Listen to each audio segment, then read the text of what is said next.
L'épisode du jour, eh bien, c'était un petit test matos et aujourd'hui c'est le test du concept Explore XPLR, prononcé Explore chez Strab, mais version mécanique. C'est clair que l'Explore à la base c'est surtout une association de composants access électroniques avec un pédalier route, typiquement avec un 40 dents en monoplateau, et à l'arrière une cassette de VTT en 10-52 si vous êtes en corps XD, ou alors sur un corps Shimano traditionnel avec un 11-50. En tout cas, là, l'idée c'était de faire quelque chose d'un peu plus accessible en termes de budget, avec une version totalement mécanique sur une base du groupe Apex. Donc là on est vraiment sur de l'entrée de gamme chez Strab, et ce groupe route on peut en fait le détourner pour un usage carrément gravel méchant. Là je suis en train de monter du 17% avec 40 devant, 50 derrière. Techniquement, avec des roues avec un corps XD, j'aurais pu mettre une cassette de 52 dedans pour avoir encore un braquet plus court. 25%, ça pique. Il faut également se battre pour aller chercher l'adhérence. Vive les pneus tubeless en section 700 par 45. Hutchinson, Touareg. Et là, ça pique. 28%. C'est un des endroits le plus raide du train de bâton, qui est un passage référent à Besançon en termes de pente. Je vais attendre le replat et 28. Bon nombre de cyclistes ici qui posent pied à terre.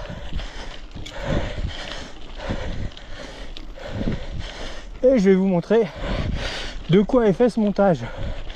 Alors pour mes mots, les commandes SRAM, il n'y a qu'un seul levier. Celui-ci est fixe, sauf pour freiner. Les freins c'est pour les lâches, c'est bien connu. Mais latéralement par rapport à un système Shimano, il est fixe. Une seule commande. Premier clic, on descend d'un pignon. Le deuxième clic du fond, on monte d'un pignon. Avec la même commande, on fait tout en ce qui concerne le dérailleur arrière.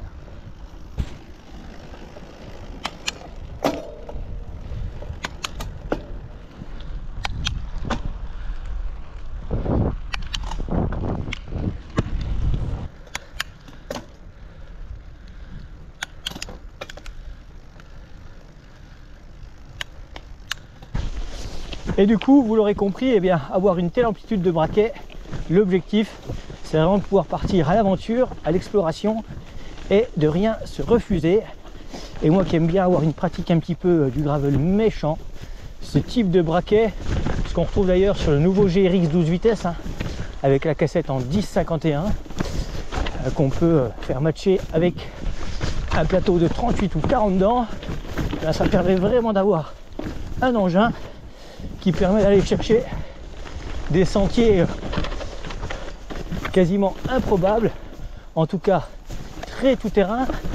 Là en plus celui-ci qui est plutôt assez technique, derrière la chapelle des Buis, et bien aujourd'hui il est humide, donc là c'est vraiment super bon challenge.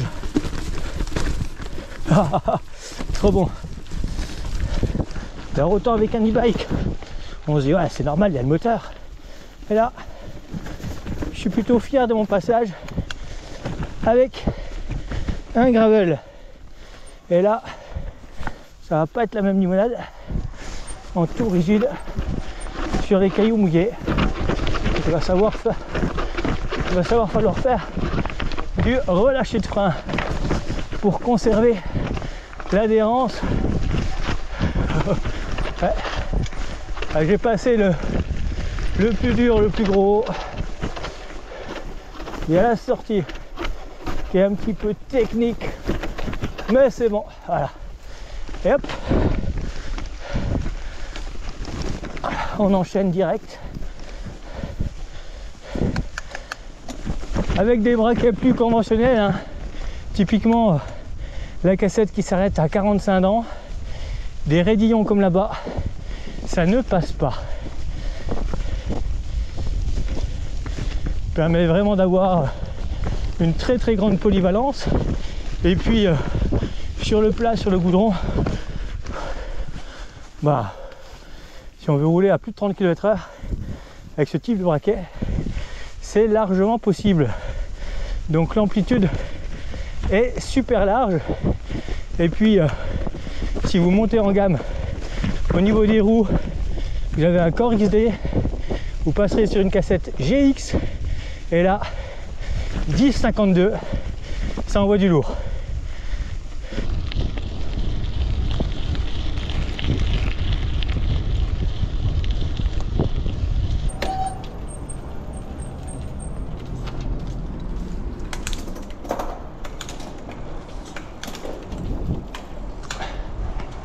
Et oui, quand il s'agit de passer une rampe, eh bien, un pignon arrière de plus de 50 dents, c'est quand même plutôt pas mal.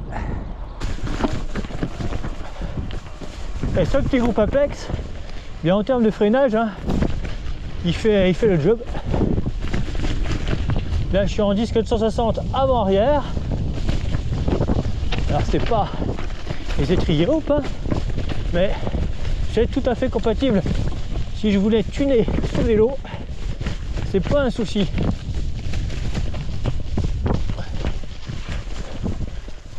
Hop là, c'est précis à souhait. Changement de vitesse rapide et efficace. Allez, une petite flaque en dédicace à Charlotte.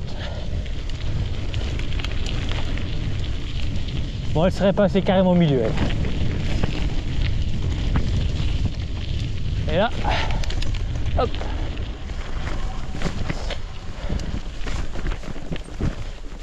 Voie romaine. Voilà. Alors là, vous l'avez compris, le frein avant, j'y touche pas beaucoup, histoire de ne pas perdre l'adhérence sur la roue avant.